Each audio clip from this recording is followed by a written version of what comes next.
Real story TV के देखने वालों को खुशामदीद कहते हैं। कहानी शुरू करने से पहले अगर आपने अभी तक इस चैनल को सब्सक्राइब नहीं किया तो जल्दी से सब्सक्राइब कर लीजिएगा ताकि हमारी तमाम नई वीडियोस आपको सबसे पहले मिलती रहे।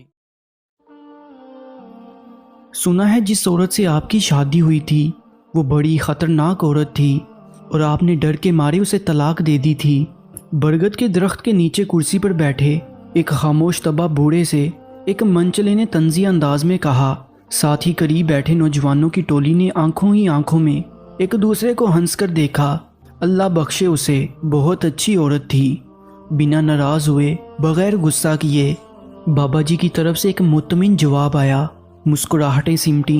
एक नौजवान ने ज़रा ऊंची आवाज़ में कहा, लेकिन बाबा जी लोग कहते हैं वो बड़ी ख़तरनाक औरत थी, क्या नहीं? बाबा जी कुछ देर खामोश रहे, फिर कहने लगे, कहते तो ठीक ही हैं, वो औरत वाकई बहुत ख़तरनाक थी और हकीकतन मैंने डर के मारे उसे तलाक दी थी। ये बात तो मर्दानगी के खिलाफ है, औरत से डरना कहाँ की बहादुरी है। नौजवान जोशीले अंदाज में बोला, मैं औरत से नहीं डरता था, मैं तो उससे डरता था जिस तक उसकी रसाई थी। बाबा जी के पुरसकून जवाब पर जवानों ने हैरत से एक दूसरे को देखा। ऐसी औरतों को तो जहन्नुम में होना चाहिए। ला हौला वला कुव्वता। कहाँ आप जैसा शरीफुल नफ्स आदमी, कहाँ वो औरत। अच्छा क्या छोड़ दिया। नौजवान के लहजे में गुस्सा था। बूढ़े आदमी की जिंदगी का पटारा खुलकर सामने आ गया था। तजस्सुस खत्म हुआ। अब सब बारी बारी मुंतशिर होने लगे। जाने वालों ने अनवान पढ़ लिया था।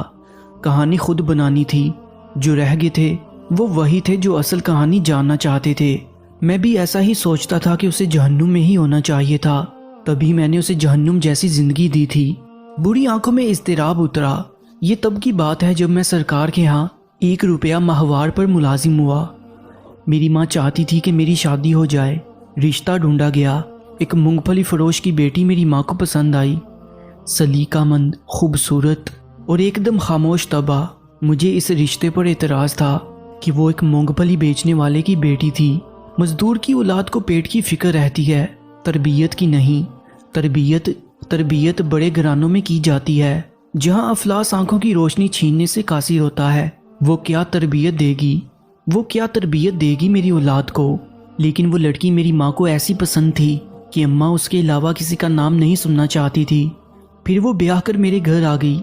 रुखसती के वक्त उसके बाप ने मुझे कहा, मेरी बेटी सीधी सादी है, इसे दुनियादारी का कोई ख़ास पता नहीं, अगर कहीं कोई चूक हो जाए तो माफ़ कर देना।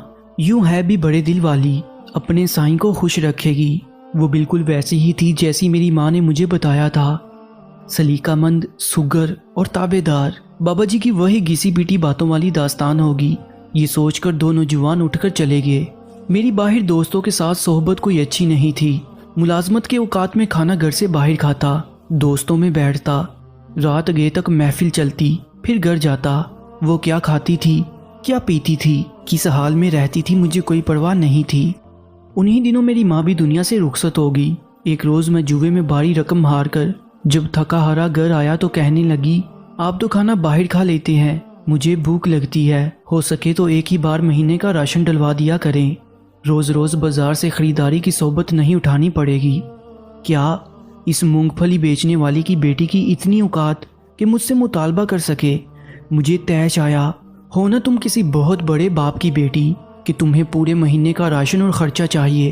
अपनी औकात देखी है। गुस्से में आकर उस पर हाथ उठाया और गालियाँ भी बकीं। मैं ये नहीं सोच सका कि आखिर उसे ज़िंदा रहने के लिए रोटी तो हर हाल में चाहिए थी।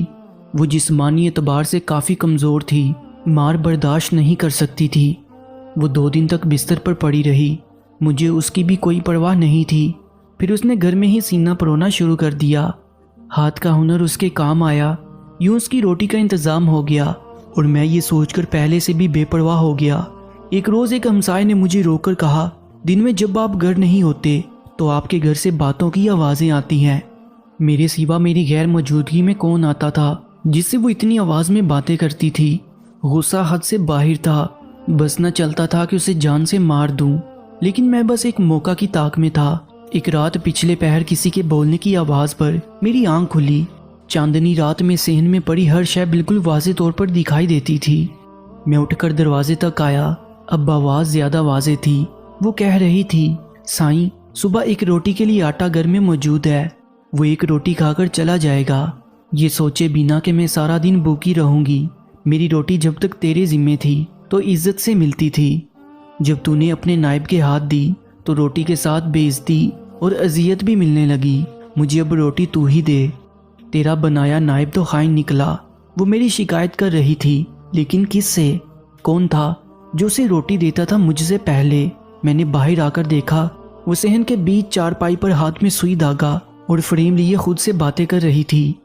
وہاں کوئی بھی نہ تھا۔ میرے پیروں سے زمین نکل گئی۔ وہ خدا سے میری شکایت کر رہی تھی۔ وہ اس لمحے مجھے کوئی اور ہی مخلوق لگی۔ وہ بہت کم بولتی تھی، لیکن وہ کس کے ساتھ اتنا بولتی تھی؟ آج مجھے سمجھ آیا تھا، وہ تو بہت بڑے باپ کی بیٹی تھی۔ کیسی عورت تھی جو افلاس کے ہوتے ہوئے بھی خدا شناس تھی۔ میرا جسم خوف سے کانپ رہا تھا۔